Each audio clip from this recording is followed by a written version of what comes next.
Le dernier quart d'heure de Smart Bourse chaque soir, c'est le quart d'heure thématique. Le thème ce soir, c'est celui du métavers et nous en parlons avec l'une des gérantes de portefeuille d'AXA IM à l'occasion du lancement d'un fonds thématique dédié au métavers chez AXA IM ces dernières semaines. C'est Pauline Landré qui est à mes côtés en plateau. Bonsoir Pauline.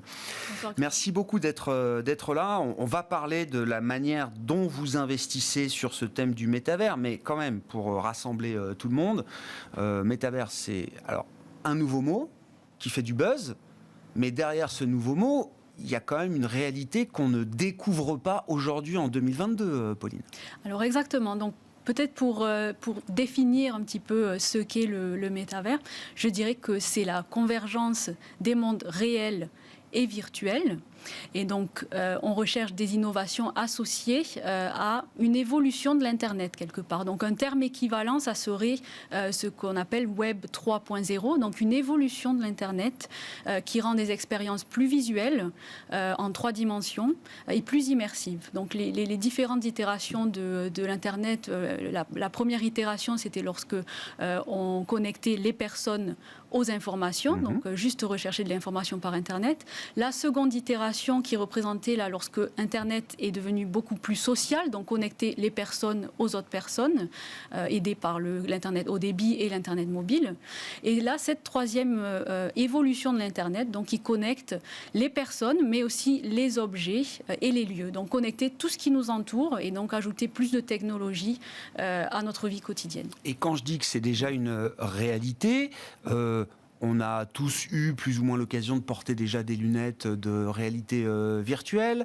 On a de très jolis groupes technologiques français, citons-les, Dassault Systèmes, qui travaillent sur cette virtualisation des produits, des objets, du cycle de vie depuis très longtemps. Bernard Charlès, il en parle depuis des années déjà de cette histoire industrielle qui porte aujourd'hui un groupe comme Dassault Systèmes. Oui, vous êtes d'accord avec ça. Les piliers du métavers, d'une certaine manière, ils existent déjà quand on est dans une logique d'investisseur, Pauline. Alors exactement, et c'est bien la raison pour laquelle on a voulu lancer un portefeuille thématique sur le métavers, parce que nous avons bien sûr tous ensemble, AXA IM, une équipe très collaborative, que ce soit avec les gestionnaires de régions marché émergent, Japon, États-Unis. Donc on a vraiment fait un travail de fond sur établir un univers d'investissement.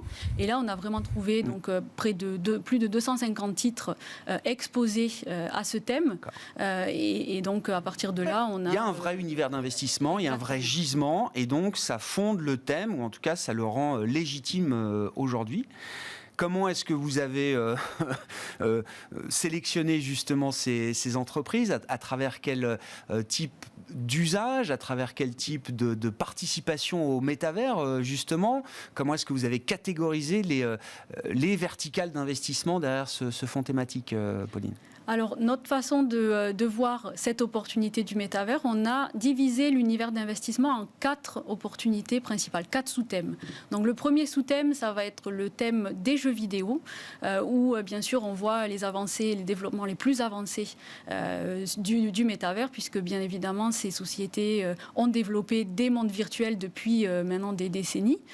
Donc, le premier sous-thème. Le second sous-thème, qui est plus axé vers le côté social, donc les réseaux sociaux, etc. Et on pense que c'est vraiment un sous-thème qui est très important pour porter le métavers vers un niveau de plus grande consommation, puisque les réseaux sociaux ont énormément d'utilisateurs et donc les effets de viralité peuvent être très rapides et très conséquents. Ouais. Juste, réseaux sociaux, quand c'est le retour de Second Life, je ne sais pas si vous avez connu Second Life, mais c'était cette idée-là quand même déjà, il y a peut-être 10 ou 15 ans en arrière maintenant. Alors, c'est un prolongement du réseau social tel qu'on le connaît aujourd'hui. L'idée de l'acte du sous-thème social, c'est vraiment, on veut exprimer notre propre identité dans un monde virtuel. Et c'est quelque chose qui touche particulièrement les plus jeunes générations actuellement, où les jeunes, leur existence virtuelle est aussi importante que leur existence réelle.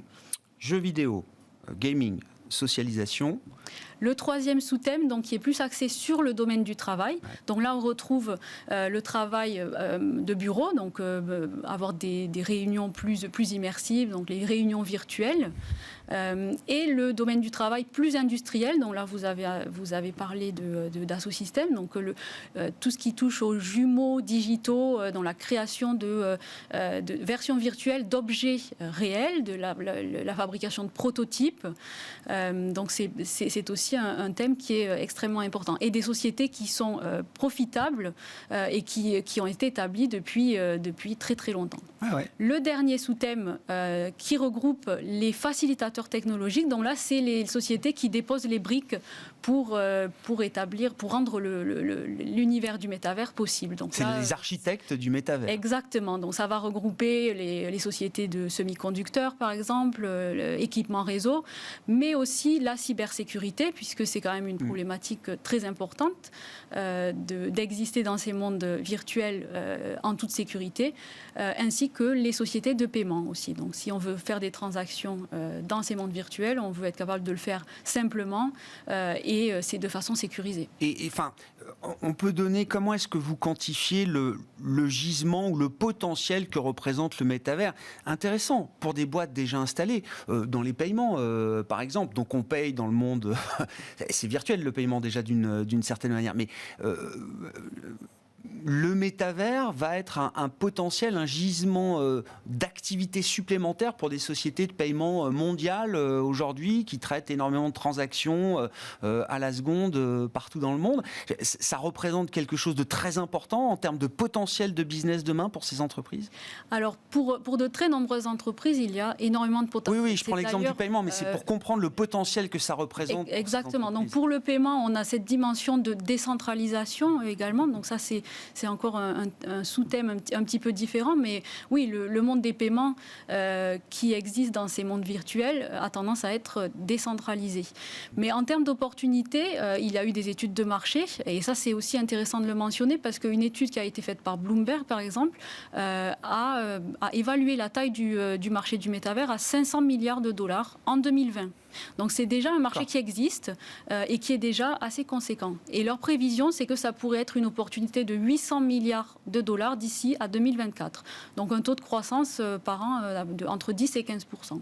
Ah ouais. Donc, un marché qui existe déjà, investissable avec des investissements profitable. Ouais. Est-ce qu'on peut avoir quelques exemples de sociétés emblématiques, alors pour les sous-thèmes dont vous nous avez parlé, Pauline, qui vous paraissent être les entreprises les mieux exposées, les mieux positionnées justement pour capter la valeur du métavers et de la croissance du métavers? Alors, bien sûr, dans le portefeuille, nous avons actuellement 46 titres. Ouais. Je vais choisir de vous parler de deux sociétés parce que je pense qu'elles aident vraiment à visualiser l'opportunité. Donc, la première société s'appelle Penumbra. C'est une société américaine de santé, donc sur un secteur qui n'a rien à voir avec la technologie. Et Penumbra fabrique des matériels médicaux pour les affections vasculaires.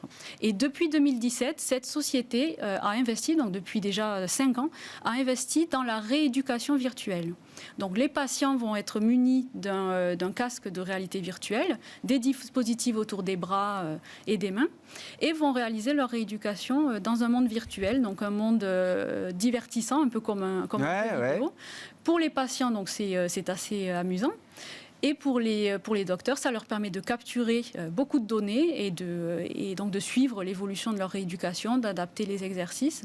Donc vraiment un cas qui répond à un besoin et qui améliore l'expérience finalement. Oui, voilà, c'est ça. Je comprends qu'à travers ça, on pourrait sans doute capter ces données, mais on rend l'expérience beaucoup plus plaisante, beaucoup plus confortable, beaucoup plus facile aussi peut-être pour le patient. C'est ça Voilà, et comme l'expérience est améliorée de la part du patient, les progrès se font ressentir plus rapidement.